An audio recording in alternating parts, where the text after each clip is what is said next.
سورہ البقرہ آیت نمبر 152. نحمدہ ونصلی علی رسولہ الکریم. اما بعد فاعوذ باللہ من الشیطان الرجیم. بسم اللہ الرحمن الرحیم. رب اشرح لی صدری ویسر لی امری واحلل عقدۃ من لسانی یفقہوا قولی. ربی زدنی علما فاذکرونی اذکرکم واشکروا لی ولا تکفرون. بہت ہی خوبصورت حکم، بہت خوبصورت بات. لہٰذا تم مجھے یاد رکھو، میں تمہیں یاد رکھوں گا. میرے شکر گزار بن کر رہو اور ناشکری نہ کرو. یہ یاد رکھنا کیا ہے؟ بہت امپورٹنٹ بات ہے. ذکر، تم میرا ذکر کرو میں تمہارا ذکر کروں گا. ہم پیچھے سے جوڑتے ہیں جو ہم آیات پڑھتے آ رہے ہیں. ہم دیکھ رہے تھے کہ بنی اسرائیل کو اللہ تعالیٰ نے پوری دنیا کے اندر ایک مقام دیا تھا، ایک ممتاز حیثیت اللہ نے ان کو عطا کی تھی. کس کو؟ بنی اسرائیل کو. قیامت تک اللہ نے کہا تھا کہ تم یہ مقام پکڑو، تم نے پوری دنیا تک اسلام کا پیغام پہنچانا ہے. انہوں نے کیا کیا؟ اپنی وہ ذمہ داری ادا نہیں کی. اللہ نے ان کو اس سے ہٹایا منصب سے. اللہ نے قیامت تک اسلام پہنچانے کی ذمہ داری پوری دنیا تک کس کے سپورٹ کی؟ امت مسلمہ بنی اسماعیل اور پھر ان کے تھرو پوری امت مسلمہ کے ذریعے. اللہ تعالیٰ کہتے ہیں کہ یہ جو فرائض اور ذمہ داریاں میں نے دین کے حوالے سے تمہیں دی ہے نا، انہیں دوسروں تک پہنچا کر تم مجھے یاد رکھو. یعنی جو مجھے یاد رکھنے والی بات ہے نا، وہ بہت امپورٹنٹ ہے. میرے دین کو اختیار کرو، میرے دین کو دوسروں تک پہنچاؤ. جب تم یہ دو کام کرو گے تو تم مجھے یاد کرو گے. یہاں جسٹ سبحان اللہ الحمدللہ اللہ اکبر نہیں ہے. اللہ نے کہا، منہ پہ دیکھیں نا، آگے پیچھے دیکھنا ہوتا ہے ہمیں آیات کو. حکم کیا بیان ہو رہا ہے؟ حکم یہی بیان ہو رہا ہے کہ اللہ تعالیٰ نے جو ذمہ داریاں تمہارے سپرد کی، جو تمہیں دین پر عمل کرنے کا حکم دیا، جو نعمت تمہیں دی، جو امت وسط تمہیں بنایا، جو تمہیں گواہ بنایا، اپنے ان معاملات کو، ان وعدوں کو پورا کرو. جب تم اپنے وعدوں کو پورا کرو گے تو جواب میں بھی تم سے کیے ہوئے اپنے وعدے پورے کروں گا. اور وہ کون سے وعدے ہیں؟ جو دنیا اور آخرت میں کامیابیوں کے وعدے ہیں. وَاشْكُرُوا لِي، میرا شکر ادا کرو. یعنی یہ جو نعمت میں نے تمہیں دی، کون سی نعمت؟ دنیا کی امامت کی نعمت. کس سلسلے میں؟ یہ امامت کیا پولیٹیکلی نہیں، یہ دین کی امامت ہے، دین کی دعوت پہنچانے کی امامت ہے. یہ نعمت میں نے تمہیں دی ہے، اس کو اختیار کرو سنجیدگی کے ساتھ، اس کا صحیح حق ادا کرو. یہود کی طرح اس منصب کی، اس عہدے کی نہ قدری نہ شکری نہ کرو، ورنہ جیسے وہ محروم کر دیے گئے ویسے ہی تم بھی محروم کر دیے جاؤ گے. اللہ کا قانون بالکل بے لاگ ہے، اس کی زد سے کوئی نہیں بچ سکتا. یہاں تک بات سمجھ میں آ گئی؟ اللہ نے کہا وَاشْكُرُوا لِي، میرا شکر ادا کرو. وَلَا تَكْفُرُونَ، نہ شکرے نہ بنو. نہ شکرے کو کفر سے اللہ نے تشبیہ دی ہے. کفر اور ناشکرا پن ایک ہی پلڑے کے اندر تولے جاتے ہیں اللہ کے حضور، کیونکہ جو ناشکری ہوتی ہے وہ اللہ کی نعمتوں کی ناقدری ہوتی ہے. تو پھر وہ ناقدری، ناقدرہ، ناشکرا کفر والا ہے، کفر کرنے والا ہے اللہ کے حضور. تو اب میرے اور آپ کے لیے لیسن کیا ہے کہ اللہ نے ہمیں بھی قرآن کی نعمت دی ہے، دین اسلام کی نعمت دی ہے. میرے اور آپ کے کرنے کا کام اب یہ ہے کہ اس نعمت کو ہم خود بھی حاصل کریں اور ہم جہاں تک ممکن ہو دوسروں تک اس نعمت کو پہنچانا، اس کی منادی کرنا، اس کی طرف لوگوں کو توجہ دلانا، ہم یہ کام کریں. پلس اللہ کا شکر گزار بندہ بننے کی کوشش کریں. اور یاد رکھیے کہ جب ہم اللہ کو یاد کریں گے، جیسے اب ہم یہاں بیٹھ کر کیا کر رہے ہیں، اس کے قرآن سے جڑ کر اس کو اپنے عمل کے اندر لانے کی دعائیں کر رہے ہیں، تمنائیں کر رہے ہیں، کوششیں کر رہے ہیں. پھر دوسروں کو بھی پہنچانے کی اپنی حد الامکان کوشش کرتے ہیں. تو آپ صلی اللہ علیہ وآلہ وسلم نے فرمایا کہ جب ہم اللہ کو یاد کرتے ہیں ایسے تو اللہ بھی اپنے ان بندوں کو فرشتوں کی محفل میں یاد کرتا ہے جو اللہ کے مقرب فرشتے ہیں. کتنی بڑی بات ہے، سبحان اللہ. کتنا دیکھیں ایک بہانہ بنا لیا اللہ نے اپنی رحمت اپنی یاد بندے کو عطا کرنے کا. اسے کہہ دیا تم مجھے یاد کرو گے میں تمہیں یاد کروں گا. دیکھیں یہ گھڑیاں جو ہم نے چنی اللہ کی توفیق سے، اللہ کی 100% اس کی مدد سے ہم یہاں آ کر بیٹھے. ہم بیٹھ سکتے ہی نہیں تھے یہاں پر. اللہ جب چاہے ہم سے صحت کی نعمت لے لیں، اللہ جب چاہے ہم سے وقت کی جو فراغت ہے وہ اللہ ہم سے لے لیں. اللہ نہ کرے کسی بھی وقت ہمیں ایسے مشکلوں میں، آزمائشوں میں، امتحانوں میں ڈال دیں کہ ہمارے پاس ٹائم ہی نہ ہو. یہ اللہ کا کتنا بڑا احسان کہ اس نے ہمیں اکٹھا ہو کر بٹھا دیا کہ ہم اللہ کو یاد کر رہے ہیں، اللہ کی باتوں کو سیکھ سمجھ رہے ہیں، دین کی اس نعمت کو لے رہے ہیں، قدر کرنے کی کوشش کر رہے ہیں. تو جب ہم یاد کریں گے نا تو انشاءاللہ اللہ بھی اپنے مقرب بندوں فرشتوں کی محفل میں ہمیں یاد کرے گا. اور پھر ہمیں اللہ کا شکر ادا کرنا ہے. اور شکر کیا ہے کہ ظاہری بات ہے کہ جو اس نے دیا وہ اس کا احسان ہے. جو کچھ بھی ملا دوسروں سے بڑھ کر ملا الحمدللہ. تو انشاءاللہ تعالی آپ دیکھیں گے کہ بڑی آسانیاں ہو جائیں گی. اس کے ساتھ ساتھ مجھے اور آپ کو تھوڑی سی یاد میں یہ بھی لانا ہے کہ ہم اپنی زندگی میں اپنی زبان پر چھوٹے چھوٹے کلمات الحمدللہ، ماشاءاللہ، جزاک اللہ، انشاءاللہ یہ لے کر آئیں. پھر اس کے علاوہ بندوں کا شکریہ ادا کرنا، اللہ کا شکریہ ادا کرنا، بات بات پہ شکریہ ادا کرنا دل سے کہ اللہ تیرا شکر، تیرا احسان، میں تو اس قابل نہیں تھی، تو نے مجھے یہ دیا یہ دیا. دن میں سینکڑوں بار، بیسیوں بار جب کوئی نعمت، جب کیا ہمیشہ نعمتیں ہی سامنے آتی ہیں، جب بھی ایسا موقع ذہن میں آتا ہے فوراً اللہ تعالیٰ کا شکر ادا کرنا ہے. اللہ تعالیٰ ہمیں توفیق عطا فرمائے کہ ہم اس کی نعمتوں کو پہچان کر اعتراف کرنے والے ہوں. اور یاد رکھیے کہ جب بندہ نعمتوں کو پہچانتا ہے نا تو عمل آسان ہو جاتا ہے، شکوے شکایتیں زندگی سے نکل جاتے ہیں. آیت نمبر 153 یا ایھا الذین آمنوا استعینوا بالصبر والصلاۃ ان اللہ مع الصابرین. اے ایمان والو ودن بریکٹ یہ نعمت جو تمہیں عطا ہوئی ہے، تمہاری مخالفین کی طرف سے اب مشکلات آنے والی ہیں، تیار ہو جاؤ، بریکٹ کلوز. تم نے کرنا کیا ہے؟ ثابت قدمی اور نماز سے مدد چاہو. اس میں شبہ نہیں کہ اللہ ان کے ساتھ ہے جو ثابت قدم رہنے والے ہیں. میں نے صبر کا ترجمہ کیا کیا؟ ثابت قدم، ڈٹ جانے والے ہیں، ہل کر نہ دینے والے. اب یہ جو ٹرانسفر آف پاور ہو رہی تھی نا، اس میں یہود، نصارہ، مشرکین مکہ یہ تینوں مل کر نبی اور صحابہ کے خلاف بہت بڑی دشمنی جو ہے وہ اب شو کرنے جا رہے تھے. ان کا آپس میں کیا بن گیا تھا؟ گٹھ جوڑ ہو گیا تھا ان کا. اللہ تعالیٰ نے یہاں پہ نبی کریم اور صحابہ کرام کو ایک علاج بتا دیا، سلوشن، کہ یہ جو پیغام مقام تمہیں عطا ہوا، اللہ کا پیغام دنیا تک پہنچانے کا، لوگوں کو اللہ کی اسکیم بتانے کا، آخرت کا پرچہ لوگوں کے سامنے رکھنے کا، یہ تمہیں کام دیا گیا ہے. اے امت مسلمہ یہ تمہاری ذمہ داری ہے، یہ تمہاری ڈیوٹی ہے. یہ نہ سمجھنا جب تم یہ کام کرو گے تو لوگ آگے پیچھے سے دائیں بائیں سے آئیں گے، تمہارے ہاتھ چومیں گے، تمہارا ماتھا چومیں گے، واہ جی واہ زبردست کیا تم کام کر رہے ہو. نہیں، ایسا نہیں ہوگا. دیکھیں آپ کہیں کہ اللہ کا کام کر رہے ہیں، ہونا تو یہی چاہیے. اللہ اتنے بڑے، اللہ ان کے دین کے لیے آگے بندہ کھڑا ہوا ہے تو ہونا تو یہی چاہیے کہ ہاتھ پاؤں لوگ چومیں، پھول نچھاور کریں، راستے میں ریڈ کارپیٹس بچھیں. ایسا کچھ نہیں ہے. اللہ نے وہاں پہ صحابہ کرام کو پہلے دن ہائی الرٹ کر دیا. کیا کہا؟ نہیں، تمہیں تو بہت سخت مشکلات آئیں گی، تمہیں آزمائشوں میں سے گزارا جائے گا، تمہیں سازشوں، مخالفتوں، دشمنیوں، نفرت، حسد کا سامنا کرنا پڑے گا.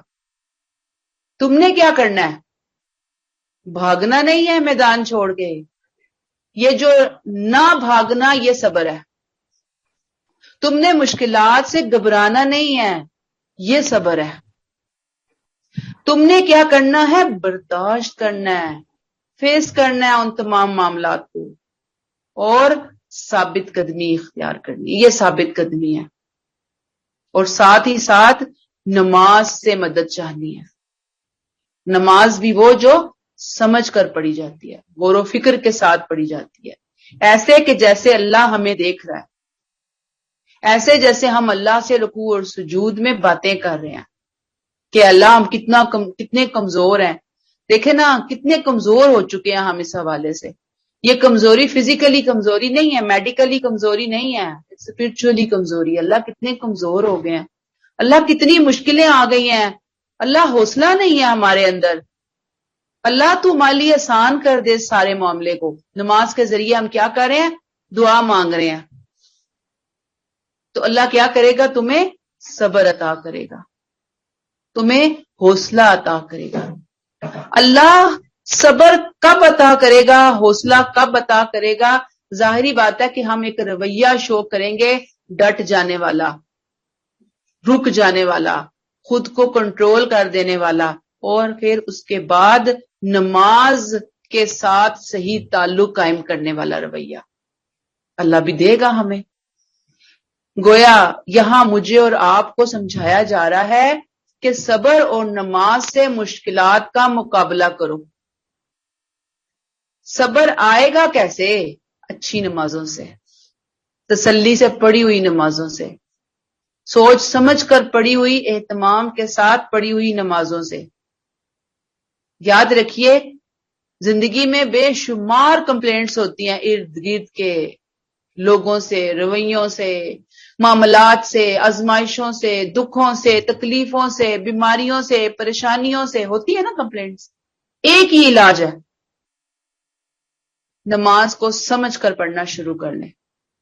یاد رکھیے نئی زندگی، نیا حوصلہ ملے گا. مشکلات کو برداشت کرنے کی ہمت سخت پیدا ہوگی. کیوں؟ اس لیے کہ اگر حوصلہ بڑا ہونا تو بڑے سے بڑی مشکل بھی ذرہ برابر ہے، اور اگر حوصلہ کمزور ہے تو یاد رکھیے ذرہ برابر مشکل بھی پہاڑ جتنی بنے گی. بات ہمارے سامنے آئی ہوئی مشکل کا نہیں ہے، معاملہ ہے ہمارے حوصلے کا. اور وہ حوصلے پست اور کمزور کب ہوتے ہیں؟ جب ہمارا کنیکشن ہمارے رب سے ٹوٹ جاتا ہے، کمزور ہو جاتا ہے، یا ویسا ہم بنا نہیں پاتے جیسے ہمارا رب چاہ رہا ہے، ہم کمزور ہو جاتے ہیں. تو اس کا ایک ہی سلوشن بتا دیا اللہ نے. ان کو بتایا وہ لوگ جن کی زندگیاں آزمائشوں سے عبارت تھیں، بہت ٹف زندگیاں تھیں ان کی. میں اور آپ کچھ بھی نہیں ہے اس کے مقابلے میں. جی ہم تو نعمتوں میں رہ رہے ہیں، ہم تو صبح سے شام تک 24 گھنٹے بس نعمتوں میں ہی گزار رہے ہیں. آزمائشیں تو ان کی زندگی کے اندر تھی. اسی لیے میں نے آپ کو ریکمینڈ کی تھی نا کہ وہ عمر سیریز ڈیلی موشن کے اوپر اردو ڈبڈ قطر والوں نے بنائی ہے. ویسے وہ عربک میں ہے، انگلش میں سب ٹائٹلز کے ساتھ یوٹیوب پہ ملتی ہے، لیکن اردو میں ڈب جو ہے وہ مل رہی ہے ڈیلی موشن پہ. عمر سیریز ہے، تھوڑا تھوڑا کر کے دیکھیے. آپ کو ایک نئی حرارت، ایک نئی چیز جب آپ ویژولائز کریں گے نا، یعنی آپ بیٹھ کے ہم پڑھ رہے ہوتے ہیں لیکن اب بندہ کہتا کہ کیسے کیسے مشکلوں سے وہ لوگ گزرے ہیں بھائی، کیسی کیسی آزمائشیں ان لوگوں کے اوپر آئی ہیں. ہم نے تو کبھی بھی ایسی بات سوچی بھی نہیں، پڑھی بھی نہیں، دیکھی بھی نہیں. پھر بھی ہم چھوٹی چھوٹی آزمائشوں سے گھبرا جاتے ہیں، پریشان ہو جاتے ہیں، میدان چھوڑ کے بھاگنا شروع کر دیتے ہیں. نہیں، یاد رکھیے نماز پڑھنی ہے اللہ راضی ہو جائے. نماز پڑھنی ہے کہ اللہ ہمیں اپنے راستے پر ہمارا چلنا آسان کر دے. نماز پڑھنی ہے اللہ تو ہمیں بھاگنے والوں میں نہ کرنا، اللہ تو ہمیں ڈٹ جانے والوں میں کرنا. یہ مقصد ذہن میں رکھ کے نماز پڑھنی ہے. اگر یہ مقاصد نہیں ہے تو جان لیجئے کہ نماز ہی نہیں ہے، وہ بڑی کمزور سی نماز ہے، وہ بے روح نماز ہے. لہذا صحیح نماز وہی ہے کہ انسان زندگی کے اندر جگہ جگہ قدم قدم کے اوپر اپنی نمازوں کے ذریعے یہ محسوس کرے کہ نہیں میرا حوصلہ بہت بلند ہے اور میں ٹکرا جاؤں گی اور میں ان آزمائشوں کو پاش پاش کر کے رکھ دوں گی اور یہ آزمائشیں میرا کچھ نہیں بگاڑ سکتی. جیسی بھی آزمائش ہے اندر سے ہے, میری فیملی کی طرف سے ہے, باہر سے ہے, دین کے حوالے سے ہے, اور سب سے بڑی آزمائش تو مین دین کی ہوتی ہے نا. الحمدللہ ہمیں دین کے حوالے سے پریشانی نہیں ہے کوئی. ہماری تو گھریلو اتنی چھوٹے چھوٹے مسائل ہوتے ہیں کہ وہی ہمارے سر سے نہیں اتر رہے ہوتے. تو جب ہم نے اپنے آپ کو ڈھیلا چھوڑ دیا نا, یاد رکھیں پھر ہم گئے, سلپ ہو گئے. اور انسان جو ہے نا وہ نکل جاتا ہے ادھر ادھر. دیکھیں دنیا کے رشتے ہیں, دنیا کی مصروفیات ہیں, دنیا کے اتنے دھندے ہیں ہمارے ارد گرد کہ انسان جو ہے نا وہ بھول جاتا ہے کہ بھی میرا اپنے رب سے تعلق بہتر ہونا چاہیے. تو ہم 5 ٹائم جو نماز پڑھتے ہیں تو بات یہی ہے کہ انسان اپنی بے بسی کو اپنے رب کے سامنے رکھتا ہے. انسان کہتا ہے کہ اللہ تعالیٰ مجھ سے تو نہیں ہو رہا, میں تو نہیں ہینڈل کر پا رہی, مجھے تو ہمت نہیں مل رہی, میرے لیے تو آسانیاں نہیں ہیں, اللہ تعالیٰ تو میرے لیے آسان کر دے. تو آپ دیکھیے کہ یہاں یہ بات جو کی ہے اللہ تعالیٰ نے, کون سی بات, دوبارہ آیت کو دیکھیے, آیت 153 کو. یا ایھا الذین آمنو, اے لوگو جو ایمان لائے ہو, استعینوا بالصبر والصلاۃ, کہ تم ثابت قدمی اور نماز سے مدد چاہو, کیونکہ ان اللہ مع الصابرین, بے شک اللہ ان کے ساتھ ہے جو ثابت قدم رہنے والے ہیں. یہ کہی ہے نا بات اللہ نے, کب کہی ہے اللہ نے؟ یہ کہی ہے اللہ تعالیٰ نے جب مسلمانوں کو اپوائنٹمنٹ لیٹر ملا نیو جاب کا. کون سی جاب, کون سا رول پلے کرنا تھا کہ بھئی اب وہ ان سے رول لے لیا گیا بنی اسرائیل سے, تمہیں دے دیا گیا ہے, یہ تمہاری نئی ڈیوٹی ہے. اب اس کام کو کرتے ہوئے تمہیں بہت ساری مشکلات کا سامنا کرنا پڑے گا. دین پہ چلنا کوئی پھولوں کی سیج پہ لیٹنا یا چلنا نہیں ہوگا, بلکہ انگاروں پہ چلنا ہوگا. اور انہوں نے انگاروں پہ چل کے یہ دین لیا اور آگے دیا. آج ہم پھولوں کی سیج پہ بیٹھ کر بھی دین لینے کے لیے تیار نہیں ہے. کس قدر پریشانی کی بات ہے نا, ہمارے لیے ہونی بھی چاہیے. تو اللہ تعالیٰ نے کہا کہ جب تم صبر کرو گے, صحیح راستے پر چلتے ہوئے ثابت قدم رہو گے, مشکلات آئیں گی گھبراؤ گے نہیں, نمازوں کو اچھے طریقے سے ادا کرو گے, تو بے شک ان اللہ مع الصابرین, پھر اللہ تم لوگوں کے ساتھ ہوگا جب تم یہ رول پلے کرو گے. اب ہم نہ یہ رول پلے کرتے ہیں, نہ ہمیں پتا ہے کہ ہماری ڈیوٹی, ہمارا مشن کیا ہے. ہمیں تو خود نہیں پتا دوسروں کو ہم کیا بتائیں گے. یعنی اب پریشانی کیا ہو گئی ہے, دکھ اور افسوس کی بات کیا ہے کہ جو میں نے اور آپ نے اور ہم سب نے کام کرنا تھا وہ کام کرنے والے ختم ہو گئے, احساس ہی نہیں رہا. پلس دوسروں کو پہنچانا تھا, خیال ہی نہیں ہے کیسے پہنچائیں گے. سیکھیں گے تو پہنچائیں گے نا, عمل کریں گے تو پہنچائیں گے نا. وہ لے آئیں, چیر اٹھا کے یہاں لے آئیں. اعوذ باللہ من الشیطان الرجیم. تو یہاں پہ اللہ نے ایک حوصلہ دے دیا. دیکھیں اس سے بڑھ کر کوئی اور بات ہو سکتی ہے کہ اللہ ساتھی ہے ان کا جو صبر کرنے والے ہیں. کون سا اللہ؟ وہ جو پوری کائنات کا رب ہے. کون سا رب؟ جس کے ہاتھ میں ساری قدرت ہے, جو کہتا ہے کن, بس فیکون, کام ہو جانا شروع ہو جاتے ہیں, پروسیس میں آ جاتے ہیں. وہ اللہ کہتا ہے میں ہوں تمہارے ساتھ, کیوں گھبراتے ہو, کیوں پریشان ہوتے ہو. لیکن میں یہاں رک کر یہی کہوں گی کہ ہم سب جو قرآن کلاس کے اسٹوڈنٹ ہیں, یہاں پہ ہیں, واٹس ایپ پہ ہیں, آن لائن ہیں, ہمیں بہت زیادہ شدت سے دعائیں کرنے کی ضرورت ہے کہ اے اللہ یہ علم تو مجھے بہت مل گیا, میں نے جان لیا کہ تو صبر کرنے والوں کے ساتھ ہوتا ہے. اللہ میں نے جان لیا کہ مدد مانگنی ہے تو نماز کے ذریعے مانگنی ہے.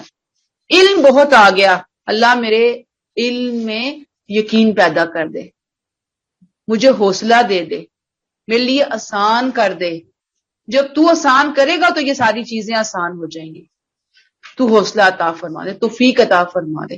تو بس اب تو یہ ہے کہ ہمیں، مجھے اور آپ کو کیا کرنا ہے، اپنے آپ کو جما کر رکھنا ہے، تھام کر رکھنا ہے۔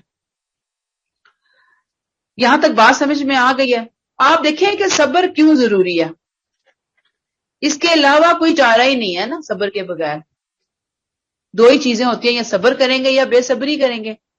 تو جو بے صبری ہے نا، بے صبری انسان کو کوئی 1% بھی فائدہ نہیں پہنچاتی۔ رو لیں، چیخ لیں، چلا لیں، سے بہتر نہیں خاموش ہو کے انسان بیٹھ کے اپنے رب کو یاد کر لے، اللہ سے اپنے معاملات کو بہتر کر لے۔ تو بہرحال صبر کا بدلہ ان لمیٹڈ ہے، ان لمیٹڈ۔ اللہ کا ساتھ ہمیشہ کا ساتھ، جب تک انسان صبر کر رہا ہے، اور آخرت میں ابدی بادشاہی، لازوال نعمتیں، جنت ہے۔ بالکل صبر کا بدلہ جنت ہے۔ اور دنیا میں یہ جو چیزیں، آزمائشیں، امتحان ہمارے آتے ہیں، یہ ہمارا ٹیسٹ ہوتے ہیں۔ اگر میں ٹھیک ہوں، میری نیت درست ہے، میں پازیٹیو ہوں، تو جان لیجئے یہ میرا امتحان ہے۔ اس پہ پریشان ہونے کی، اللہ سے نالاں ہونے کی، لوگوں سے شکوے شکایتیں کرنے کی ضرورت نہیں۔ آپ کہیں میرا ٹیسٹ ہے، میرا امتحان ہے، دیکھیں کب تک میرا رب مجھے اس امتحان میں رکھتا ہے۔ اور جب تک رکھ رہا ہے، اس وقت تک وہ میرے ساتھ ہے۔ اس سے بڑھ کر کسی اور کا ساتھ ہے، وہ ہمیں نظر نہیں نہ آتا، اس لیے ہمیں فیل بھی نہیں ہوتا، لیکن اس نے کہا ہے تو یہ سب سے زیادہ سچی بات ہے۔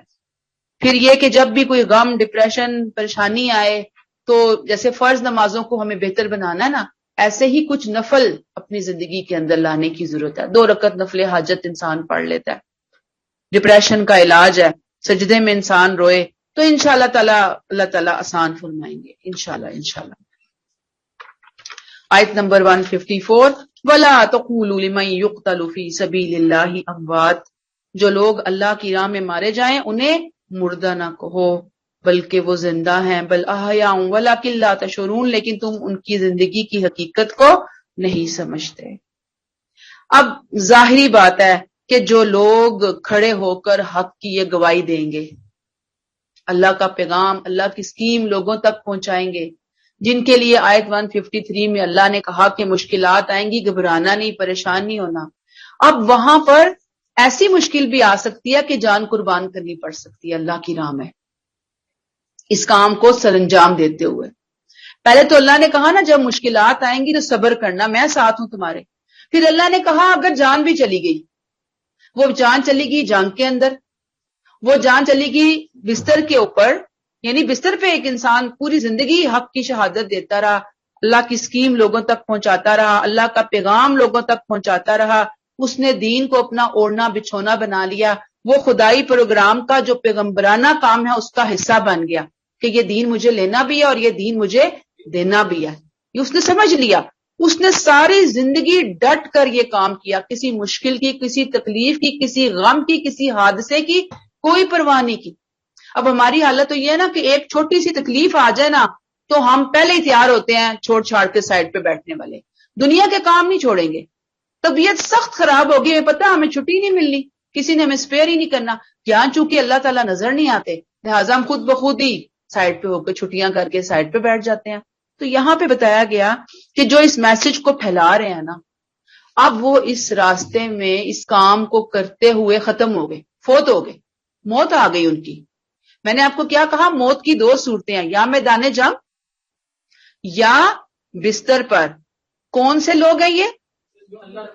جو اللہ کا پیغام، اللہ کی اسکیم خود بھی عمل کر رہے ہیں، لوگوں کو بھی وہ بتا رہے ہیں، دن رات بتا رہے ہیں، اوڑھنا بچھونا بنایا ہوا انہوں نے اس کام کو، آرام سے ریلیکس ہو کے نہیں بیٹھے ہوئے، ان کی زندگی میں پلاننگ چل رہی ہیں، پروگرام پریکٹیکلی وہ لے کر آ رہے ہیں اس معاملے کو۔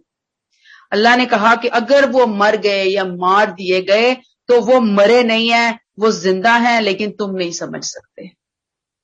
یہ بہت بڑی بات ہے، شہادت بہت بڑا اعزاز ہے، اور سب سے بڑی شہادت تو ظاہری بات ہے کہ اس زمانے میں لوگ شہادت کا درجہ حاصل کر رہے تھے۔ اس میں سب سے پہلے شہید جو تھے وہ حضرت یاسر اور ان کی جو اہلیہ حضرت سمیہ رضی اللہ تعالی عنہا جو ہیں ان کو ملی۔ تو بہرحال مین تو یہ جان سے مار دیا جانا، شہید کر دیا جانا اللہ کی راہ میں، یہ مین ان کے لیے ہے۔ لیکن اس کے ساتھ ساتھ میں نے آپ کو کیا بتایا کہ وہ لوگ بھی جو حق کی شہادت کے لیے جیتے اور مرنے والے ہیں ان کے لیے بھی انشاءاللہ یہی خوشخبریاں. ان کا معاملہ قیامت تک مؤخر نہیں کیا جائے گا، مرنے کے ساتھ ہی ان کا انعام شروع ہو جائے گا. جنت کا انتظار نہیں ہوگا، مرنے کے بعد ہی ملے گا.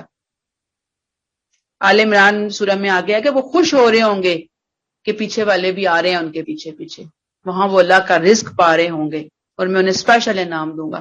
تو آیت پڑھتے ہیں وَلَا تَقُولُوا لِمَن يُقْتَلُ فِي سَبِيلِ اللَّهِ اموات، وہ لوگ جو اللہ کی راہ میں مارے جائیں انہیں مردہ نہ کہو بلکہ وہ زندہ ہیں، لیکن تم انہیں کی زندگی کی حقیقت کو نہیں سمجھتے. آیت نمبر 155. مولانا اب یہ کیا ہم نے پڑھا؟ یہ پچھلی آیت سے ذرا کنیکٹ کریے نا کہ اللہ کی راہ میں تم نکلے ہو اللہ کے دین کا پیغام دینے کے لیے، صبر اور نماز تمہیں چاہیے. اس راہ میں اگر موت بھی آتی ہے پریشان نہ ہونا، وہ اس موت کے بعد تمہیں ہمیشہ کی زندگی ملے گی لیکن تمہیں اس زندگی کا شعور نہیں ہے. اور اگلی آیت بھی اب دیکھیں اس سارے مضمون سے کنیکٹ ہو رہی ہے، جڑی ہوئی ہے. کیا کہتے ہیں اللہ تعالیٰ؟ وَلَنَبْلُوَنَّكُمْ بِشَيْءٍ مِّنَ الْخَوْفِ وَالْجُوعِ. اللہ کا فیصلہ ہے، اللہ کے رسول صلی اللہ علیہ وسلم ان کے ساتھی اس آزمائش کے پروسیس سے گزریں گے ہی گزریں گے. یہ آزمائش آئے گی ہی آئے گی. صحابہ پر آئیں گی. کب آئیں گی؟ جو انہیں دنیا میں دین پہنچانے کا مشن، جو ڈیوٹی ملی وہ آئیں گی، اور پھر اس کے بعد لوگوں کو پاک کیا جائے گا اور پھر لوگوں کو دنیا اور آخرت میں نوازا جائے گا. اللہ کہتے ہیں وَلَنَبْلُوَنَّكُمْ بِشَيْءٍ، بِشَيْءٍ کے لفظ کو ذرا سمجھیں پہلے. تھوڑی سی آئیں گی، حوصلہ ختم کرنے کے لیے نہیں آئیں گی کہ بندے کا کچھ عمر ہی نکل جائے، نہیں، آئیں گی جائیں گی، آئیں گی جائیں گی. ایک آزمائش آئے گی وہ جائے گی، ایک آزمائش آئے گی جائے گی. بعض دفعہ بعض لوگوں کی کچھ آزمائشیں ذرا لمبی ہو جاتی ہیں، وہ اللہ کی تقسیم ہے. وہ اللہ نے خود ڈیسائیڈ کیا کہ اس بندے کی آزمائش رہنی ہے، پوری زندگی رہنی ہے. اس بیماری میں اس نے رہنا ہے، اس دکھ میں اس نے رہنا ہے، پورا ٹائم گزارنا ہے. کچھ اسپیشل لوگ ہوتے ہیں اللہ کے چنے ہوئے جن پر اس طرح کی آزمائشیں آتی ہیں. ادروائز جو باقی قسم کی آزمائشیں ہیں وہ آتی جاتی رہتی ہیں، اللہ ٹھہرا نہیں دیتے ان آزمائشوں کو عموماً. یہ مسلمانوں کو حوصلہ دیا جا رہا ہے. یہ مقدار آزمائشوں کی اتنی ہوں گی جن سے دل شکستہ نہیں ہونا بلکہ تم نے انہیں فیس کرنا ہے، استقامت اختیار کرنی ہے. وہی صبر اور نماز کے ذریعے تم نے اس کو کور کرنے کی کوشش کرنی ہے. ٹھیک، اب اللہ تعالیٰ اب بتا رہے ہیں آزمائشیں جو ہے نا وہ کس کس قسم کی آئیں گی اور کیوں آئیں گی. ظاہری بات ہے میں آپ کو پہلے بھی بتا چکی کہ آزمائشیں کیوں آتی ہیں. آپ بتائیں آزمائشیں کیوں آتی ہیں زندگی میں؟ کھرے اور کھوٹے کی پہچان ہوتی ہے. Very good. اور اللہ سے قربت کا ذریعہ بنتا ہے. شاباش. اور اللہ سے جڑتے ہیں ہم. جی شاباش. جی جی جی جی. اب آپ دیکھیں کہ بندوں کے اندر جو ان کے اندر صلاحیتیں ہوتی ہیں انہیں نہیں پتا ہوتا کہ میرے اندر یہ صلاحیت موجود ہے کہ میں اس آزمائش کے اندر بھی بہت ہمت دکھا سکتی ہوں. اتنا صبر ہے میرے اندر، اتنا سٹیمنا ہے میرے اندر. تو جب یہ آزمائش آتی ہے نا پھر اس کو پتہ چلتا ہے کہ ہاں میں یہ کر سکتی ہوں، وہ اتنا مشکل نہیں تھا میرے لیے. اب آپ روزے کو ہی دیکھ لینا کہ روزہ جو ہے نا وہ بڑی آزمائش لیے ہوئے ہوتا ہے، اور خاص طور پہ گرمیوں کا. عام روٹین میں آپ سوچیں کہ ہم کھائے پیے بغیر چند گھنٹے بھی نہیں گزار سکتے، لیکن روزے کی حالت میں 17 گھنٹے سخت گرمی کے اندر بھوک پیاس برداشت کرتے ہیں. ایک سٹیمنا بلڈ اپ ہوتا ہے نا، آپ کو پتہ چلتا ہے اپنی صحت کا، اپنے سٹیمنا کا. تو یہ آزمائشیں آتی ہیں سٹیمنا بلڈ اپ کروانے کے لیے. پھر اس کے بعد اس امتحان کے بغیر کوئی گروہ تصور بھی نہیں کرے کہ وہ جنت کی نعمتیں پا سکتا ہے، اللہ کا قرب، اللہ کی رضا پا سکتا ہے. کیوں؟ اس لیے کہ جب تک امتحان نہیں ہوگا. وہ آپ دیکھیں آپ کے بچوں کا اگر ٹیسٹ نہ لیا جائے، منتھلی ٹیسٹ ہوتے ہیں، ویکلی اسیسمنٹس چل رہی ہوتی ہیں، پھر اینولی ان کے پیپرز وغیرہ ہو رہے ہوتے ہیں. اب آپ یہ کہیں کہ نہیں جی پیپروں کے بغیر ان کو پاس کر دیں. ابھی آپ دیکھیں کووڈ کی وجہ سے گورنمنٹ نے جو اناؤنسمنٹس کی کہ جی بچے ایسے ہی پاس، کیسے ماں باپ میں کھلبلی مچ گئی. تو یہ کیا ٹیسٹ ہی نہیں ہو رہے, ہمارے بچے پاس ہو رہے ہیں, ٹیسٹ ہی نہیں ہو رہے, ہمارے بچے اتنے اتنے نمبر لے رہے ہیں, تسلی تو نہ ہوئی. اگر ٹیسٹ دیکھیں, آپ کو پتا تھا آپ کے بچے پڑھنے والے ہیں, لائق ہیں, لیکن ٹیسٹ ضروری ہے ان کے لیے بہت زیادہ. ان کو اس امتحان کے پروسیس سے گزارنا ضروری ہے, اس کے بغیر مزہ نہیں ہے. تو سیم وہی کنڈیشن جو آپ ہم نے ادھر پچھلے 6-8 مہینے میں اپنے بچوں کے تعلیمی سلسلے کے اندر دیکھی ہیں, یہ میرے اور آپ کے لیے دین کے اندر ہے آزمائش. ٹیسٹ کے بغیر کیسے اللہ کہیں گے؟ اللہ کو تو پتا سب کچھ ہے, لیکن ثبوت دینا نا ٹیسٹ کر دے کے ہمیں کہ میں صبر کر سکتی ہوں, میں شکر کر سکتی ہوں, میں محسن بن سکتی ہوں, میں اس آزمائش کے اندر اس طرح سے پازیٹیو ریئیکشن شو کر سکتی ہوں, میں ایسے ایسے اپنے آپ کو نیگیٹو معاملات سے بچا سکتی ہوں. ٹیسٹ ہوگا تو بتاؤں گی نا, ورنہ تو میں بھی بیٹھی ہوئی آرام سے ٹھنڈا دودھ پی کے آرام سے سو رہی ہوں مست ہو کے, کسی کو کیا پتا میں کیا کر سکتی ہوں اور کیا نہیں کر سکتی, کیا کر سکتی ہوں اور کیا نہیں, یہ کیا بتائے گا مجھے؟ ٹیسٹ بتائے گا. ٹھیک ہے, اللہ تعالیٰ ہمیں ہماری از ہمت سے بڑھ کر ہم پہ نہ ٹیسٹ ڈالے, اور نہیں ڈالتے وہ انتہائی مہربان ہے. ٹیسٹ ہمیں لگ رہا ہوتا ہے کہ یہ بہت مشکل ہے, لیکن وہ ہماری رینج میں ہوتا ہے, کیپیسٹی ہوتی ہے ہمارے اندر. اچھا جی, اب کیا ہے کہ یہ جو تمہارے اندر آئیں گی, مثلاً کون کون سی آئیں گی, تھوڑی تھوڑی جو آزمائشیں آئیں گی, خوف کی آئے گی. خوف, اب آپ ذرا صحابہ کرام کی زندگیوں کو دیکھیں. مکی زندگی میں دشمنان اسلام نے کتنا دائرہ مسلمانوں کے اوپر تنگ کیا ہوا تھا, سانس نہیں تھے لینے دیتے. وہ ہجرت کی ہے, انہی کی اس رویے سے گھبرا کر, پریشان گھبرا کر مین کے بھی مشکل آ گئی تھی بہت. وہاں آئے ہیں تو بدر سے لے کر تبوک تک مسلسل خوف کی حالت. اب ادھر سے اٹھ کر آ رہے ہیں, اب ادھر سے اٹھ کر آ رہے ہیں, اب یہ آزمائشیں, اب وہ آزمائشیں. جو بھوک, اور اس زمانے میں ملک کی ساری تجارت اور جو معاشی جو فائنینشل معاملات تھے نا, وہ یا مشرکین کے ہاتھ میں تھے قریش کے, تو یا یہود کے ہاتھ میں تھے. انہوں نے اس بھوک کو بھی برداشت کیا. پھر وہ نقص من الاموال والانفس والثمرات, جان مال اور پھلوں کا نقصان. ظاہری بات ہے کہ جب جنگیں ہوتی ہیں, ہجرتیں ہوتی ہیں, آزمائشیں ہوتی ہیں, سب کچھ ختم نا. کھجور کے باغات محروم ہو گئے, پیداوار کی کمی, سب کچھ ہوا, سب کچھ مسلمانوں نے فیس کیا. وبشر الصابرین, اللہ کہتے ہیں کہ یہ جو صبر کرنے والے ہیں نا, ثابت قدم رہنے والے, اے پیغمبر انہیں کامیابیوں کی خوشخبری دے دیجئے, انہیں بتا دیجئے. یہ صبر خوشخبری, صبر کی کے لیے خوشخبریاں ہیں. وبشر الصابرین, صبر کرنے والوں کے لیے خوشخبریاں. تو بے صبری کرنے والوں کے لیے کیا ہے بتائیں مجھے؟ دوڑ جانے والوں کے لیے کیا ہے؟ کوئی خوشی کی خبر. میں نے آپ کا رویے دو ہیں, یا آپ ڈٹ جائیں تو یا آپ میدان چھوڑ کر دوڑ جائیں. ڈٹ جانے والوں کے لیے ہے تو مشکل, آسان نہیں ہے, لیکن اصل انعام انہی کے لیے ہے. اور جو بھاگ جانے والے ہیں, کوئی انعام نہیں ہے ان کے لیے. تو بندہ تھوڑی محنت کر کے انعام کیوں نہ لے. یہ سب مواقع اگر ہم سب کی زندگی, تو میں نے آپ کو بتایا نا, صحابہ کی زندگی میں خوف بھی آیا, جو بھی آیا, نقص من الاموال والانفس والثمرات, سب قسم کی آزمائشیں آئیں ان کی زندگی کے اندر, ہے نا. ہماری زندگی میں اگر ایسی چیزیں آئیں تو ہمیں کیا کرنا ہے؟ یاد رکھیے, تسلی سے حالات کے بدلنے کا انتظار کرنا. مسائل کے حل کے لیے کسی نیگیٹو راستے کو اختیار نہیں کرنا. کوئی نیگیٹو گفتگو, جملہ, بات زبان سے نہیں نکالنی. اپنی نمازوں کے ذریعے اپنے رب سے التجائیں کرنی ہے. اور یاد رکھیے, جو اللہ کے ہاں مقام اور مرتبے میں جتنا بڑا ہوتا ہے, اس کی آزمائش بھی عموماً اتنی ہی بڑی ہوتی ہے. جتنی بڑی آزمائش ہوگی اتنا بڑا انعام ہوگا. اب اپنی اپنی آزمائشوں کو لے کے دیکھ لیں. ہم تو یہ کہتے ہیں نا, ہم کیوں ہیں اتنی بڑی آزمائش میں, فلاں تو نہیں ہے, وہ بھی نہیں ہے, وہ بھی نہیں ہے، وہ بھی نہیں ہے، میں کیوں اتنی بڑی آزمائش میں؟ بھائی اس لیے ہے کہ اللہ آپ کو زیادہ دینا چاہتا ہے. اللہ نے کہا میں صبر کرنے والوں کے ساتھ ہوں. اللہ نے کہا وبشر الصابرین، ان کو خوشخبری دے دو. اور ہم کہتے ہیں کہ اللہ تو لے پکڑ، اپنی آزمائش مجھ سے نہیں برداشت ہوتی، میں چلی. نہیں، یہ رویہ نہیں.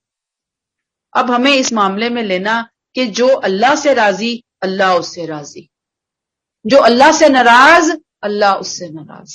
تو اللہ مجھے اپنی زندگی کے اندر آنے والی جو مختلف آزمائشیں ہوتی ہیں، جو نعمتوں کے مقابلے میں نہ ہونے کے برابر ہوتی ہیں، اگر ہم سمجھیں دیکھیں تو اللہ تو ہمیں اپنی آزمائشوں سے راضی رہنے کی توفیق عطا فرما دے.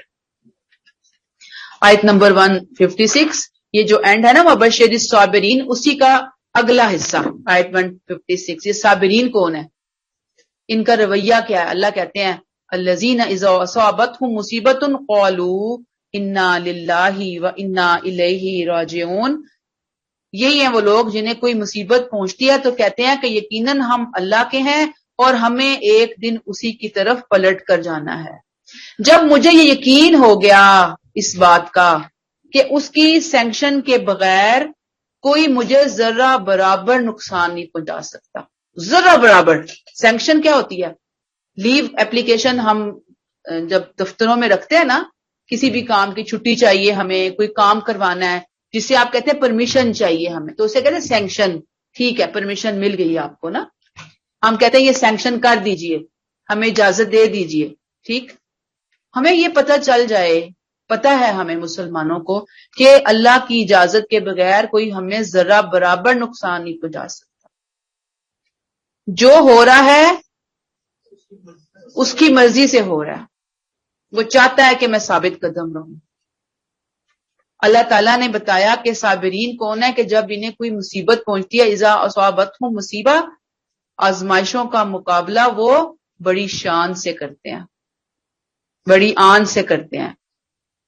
اس موقع پر ان کی زبانیں کیا کہہ رہی ہوتی ہیں، کیا زبان سے نکل رہا ہوتا ہے، ان کا عقیدہ بتا رہا ہوتا ہے، ان کا وہ کلمہ چٹان کی طرح مضبوط جس پر صبر کی عمارت قائم ہوتی ہے.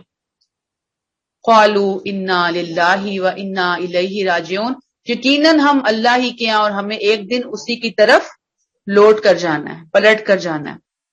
یہ عقیدہ ہے نا، ہم اللہ کے ہیں اور ہمیں اللہ کی طرف لوٹ کر جانا ہے. اس میں دیکھیں دو چیزیں نظر آ رہی ہیں آپ کو. کون سی؟ انا للہ، پہلی بات ہم اللہ کے ہیں، دوسری بات وانا الیہ راجعون، اور مرنے کے بعد ہمیں ادھر ہی لوٹنا ہے. یہ کلمہ صابرین کی ڈھال ہے، اس سے جاں فروشی پتہ چلتی ہے. کوئی مصیبت ان کے قدموں میں لغزش پیدا نہیں کر سکتی. ہر تکلیف کے موقع پر مسلسل یہ صابرین یہ کلمہ پڑھتے ہیں، انا للہ وانا الیہ راجعون. ہم تو صرف کسی کے مرنے پہ پڑھتے ہیں نا، صابرین ہر تکلیف کے موقع پہ پڑھتے ہیں. حتیٰ کہ نبی کریم صلی اللہ علیہ وسلم نے بتایا کہ اگر چراغ بجھ جائے تو فوراً یہ پڑھیں. اب چراغ تو نہیں ہمارے یہاں، لائٹ ایک دم آف ہو گئی، ایک دم کوئی چھوٹی سی تکلیف آ گئی، چھوٹی سی، سپوز پین نیچے گر گیا، سپوز میں نے پین ابھی رکھا مجھے مل نہیں رہا، فوراً کیا پڑھیں؟ او شٹ، ہائے مر گئی، وائے. یہ نہیں، انا للہ وانا الیہ راجعون، انا للہ وانا الیہ راجعون، انا للہ وانا، فوراً. اور پھر اس کے بعد ایک اور کلمہ بھی اس کے ساتھ نبی کریم صلی اللہ علیہ وسلم نے جوڑا، اللہم اجرنی فی مصیبتی واخلف لی خیرا منہا، کہ اللہ تعالیٰ اجرنی، اللہم اجرنی فی مصیبتی واخلف لی خیرا منہا، کہ اللہ تعالیٰ مجھے اس مصیبت کا بہترین اجر عطا فرما اور تو مجھے اس کا بہترین بدل عطا فرما. تو یہ چیز جو ہے یہ ہم اپنی روٹین کے اللہم اجرنی ہے یہ لفظ. ٹھیک ہے. اچھا جی، اب آپ دیکھیں کہ وہ یہ پڑھ رہے ہوتے ہیں، اور صبر جو ہے نا وہ کیا ہے کہ انسان روئے ضرور، پریشان بھی ہوتا ہے انسان، لیکن زبان سے غلط بات نہیں نکالتا. دوسری بات، اللہ کے فیصلوں پر راضی. مصیبت آنے پہ شکر کہ اللہ نے کوئی چھوٹی تکلیف بھیجی ہے، اگر وہ بڑی بھیج دیتا، اور ممکن ہے کہ چھوٹی تکلیف بھیج کر اللہ نے کسی بڑی مصیبت سے بچا لیا. اجر کی حلاوت فیل کریں کہ اللہ ساتھ ہے. اللہ نے خوشخبری دی کیسی؟ ابھی وہ اگلے آیت 157 میں ہم پڑھیں گے. یہ جو اجر کا ریوارڈ ملنا ہے نا، اس سے صبر جو ہم کریں گے نا، اس سے وہ جو کڑواہٹ ہے نا مشکل کی، تکلیف کی، وہ ختم ہو جائے گی. آیت نمبر 157، اولئک علیہم صلوات من ربہم ورحمہ، یہ وہ لوگ ہیں جن پر ان کے رب کی عنایتیں اور اس کی رحمت ہوگی. یہ ہے بشارت جو صابرین کو ملے گی. وَأُولَئِكَ هُمُ الْمُهْتَدُونَ، یہی لوگ اس کی ہدایت سے بہریاب ہونے والے ہیں. یہ وہ لوگ ہیں جن پر صلوات ہیں ان کے رب کی طرف سے. دیکھیں ایک صلات تو وہ ہے نا جو ہم پڑھتے ہیں، نماز پڑھتے ہیں، صلات بولتے ہیں نا اس کو عربک میں. نماز کو صلات کیوں کہا گیا؟ اس میں بندہ نماز میں اپنے رب کی طرف بڑھتا ہے. صلات کا مطلب ہے کسی چیز کی طرف بڑھنا، متوجہ ہونا. تو ہم صلات کر کے کیا کرتے ہیں؟ اپنے رب کی طرف متوجہ ہوتے ہیں، اس کی طرف بڑھتے ہیں. یہاں صلوات من ربہم ہے، رب کی طرف سے صلوات ہے. کن پر؟ بندے پر. اب رب کیا کر رہا ہے؟ رب جو ہے اپنے بندے کو اپنی عنایات عطا فرما رہا ہے، اپنی عنایات دے رہا ہے. اور کیا دے رہا ہے رب؟ ورحمہ، رحمت عطا کر رہا ہے. وَأُولَئِكَ هُمُ الْمُهْتَدُونَ، اور یہی لوگ ہیں جو کہ ہدایت پانے والے ہیں. وہ ہدایت جو انسان کو اس دنیا میں اللہ کے منصوبوں سے مطمئن کر دیتی ہے. وہ کیا کرتی ہے؟ کیسی ہدایت؟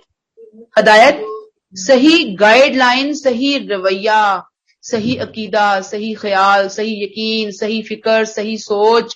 وہ کیا کرتی ہے؟ انسان کو اس دنیا میں اللہ کے منصوبوں پر مطمئن کر دیتی ہے. اللہ کا ایک منصوبہ ہے، ہمیں پتا ہوگا. اللہ کی ایک تھیوری ہے، اللہ کی ایک سٹوری ہے. اللہ ایسے کرتے ہیں. دنیا میں اللہ بندوں کو خود آزمائشوں میں ڈالتے ہیں، ان کا ٹیسٹ لیتے ہیں. کسی کا صبر کا ٹیسٹ ہوتا ہے، کسی کا شکر کا ٹیسٹ ہوتا ہے. جب مجھے یہ یقین آ جاتا ہے تو بندے کو اطمینان ہو جاتا ہے، بندے کو صبر آ جاتا ہے. یہ لوگ ہیں جنہوں نے ان مشکلات کے موقع پر یہ کر کے دکھایا کہ اے اللہ اگر یہ تیرا فیصلہ ہے تو ہم مطمئن ہیں، ہمیں پتہ ہے ہمیں تیری طرف ہی لوٹ کر جانا ہے، ہم تیرے ہی بندے ہیں. اللہ کہتے ہیں یہ ہیں وہ بندے جن پر رب کی عنایات اور رب کا فضل اور رب کی ہدایت ہے، اور رب کی طرف سے وہ ہدایت پر ہیں. یہاں تک کلیئر ہو گیا؟ اللہ تعالی ہمیں توفیق عطا فرمائے کہ ہم مختلف معاملات میں کیا کریں؟ صبر کا رویہ اختیار کرنے والے بنے. اللہ ہمارے لیے آسان فرما دے. ایک آخری آیت ہم لے لیتے ہیں یہ والی، ان الصفا والمروہ من شعائر اللہ. اب یہ جو بنی اسرائیل ہیں ان کی ہمیشہ سے کوشش کیا رہی ہے؟ یہ غلط کاریاں ہی کرتے رہے ہیں. انہوں نے صفا مروہ کی حقیقت بھی چھپائی. اب چونکہ تحویل قبلہ ہے، اللہ تعالیٰ ہر چیز کو سامنے لے کر آ رہے ہیں. اللہ تعالیٰ یہ بات بتا رہے ہیں کہ صفا اور مروہ بھی اللہ کے شعائر میں سے ہیں. یہ صفا مروہ کیا ہے؟ یہ بیت اللہ کے پاس دو پہاڑیاں ہیں. حج اور عمرے کے موقع پر ان کے درمیان سعی یعنی دوڑا جاتا ہے. مروہ وہ جگہ جہاں ابراہیم علیہ السلام نے حضرت اسماعیل کی قربانی پیش کی تھی، ان کو رکھا تھا وہاں پہ. یہود نے کیا کیا؟ اپنے صحیفوں میں مروہ کا تعلق جو ہے وہ کاٹا کہ یہ اسماعیل نہیں تھے. انہوں نے کہا وہ تو موریا کا علاقہ تھا، فلسطین میں ہے، اور وہ حضرت اسحاق تھے. یعنی اتنا بڑا انہوں نے جھوٹ بولا. اللہ نے کہا کہ یہ جو صفا اور مروہ ہے نا، شعائر اللہ ہے. شعائر علامت، شاعر شعیرہ ہے، علامت سمبل یا نشان. یعنی اللہ نے ان پہاڑیوں کو سمبل کے طور پر قائم رکھا، ایک نشان اللہ نے قائم کیا ان کا. جیسے اذان ہم مسلمانوں کا شعار ہے، احرام مسلمانوں کا شعار ہے، حجر اسود بوسہ لیتے ہیں وہ ہمارا شعار ہے، قربانی کرتے ہیں ہم ہر عید پہ، وہاں پہ، یہ سب شعائر اللہ ہیں. پھر اس کے علاوہ اور بھی چیزیں آ جاتی ہیں شاعر کے اندر. یہ سب چیزیں جیسے ہم تسبیح وغیرہ پڑھ رہے ہوتے ہیں نا ہاتھ میں، تو ہم کہتے ہیں یہ مسلمان ہے، ٹھیک ہے نا. اذان ہو رہی ہوتی ہے، مساجد ہیں، مسجدوں کے اوپر مینار بنائے جاتے ہیں، تو وہ ایک شاعر ہے. کچھ شاعر ہم نے خود بنا لیے، اور کچھ شاعر جو ہیں ہمیں اللہ اور اس کے رسولوں کی طرف سے ملے، کچھ نبی کریم صلی اللہ علیہ وسلم کے لیے کی طرف سے ملے. یاد رکھیے کہ ان کی تعظیم بھی اللہ نے اور اللہ کے رسول نے مقرر کر دی. اب کوئی اس میں نہ داخل کر سکتا ہے کوئی چیز، نہ اس میں سے نکال سکتا ہے. اللہ کہتے ہیں فمن حج البیت او اعتمر فلا جناح الیہ ان یطوف بہما، چنانچہ جو لوگ بیت اللہ کا حج یا عمرہ کرنے کے لیے آئیں ان پر کوئی حرج نہیں کہ ان دونوں کا طواف کر لیں. یہ کیا ہے؟ نیکی کا کام ہے، فرض نہیں ہے، نیکی ہے، نفلی نیکی ہے، بہت ثواب کی بات ہے کہ ان کا طواف جو ہے وہ کر لیا جائے. بھئی صحیح کی بات ہو رہی ہے نا؟ ہاں جی صحیح کی. ومن تطوع خیرا، جس نے اپنے شوق سے نیکی کا کام کیا، فإن اللہ شاکر علیم، تو اللہ اسے قبول کرنے والا ہے اور اس سے پوری طرح باخبر ہے. ٹھیک ہے جی، یہاں پہ ہم اس کو روک لیتے ہیں.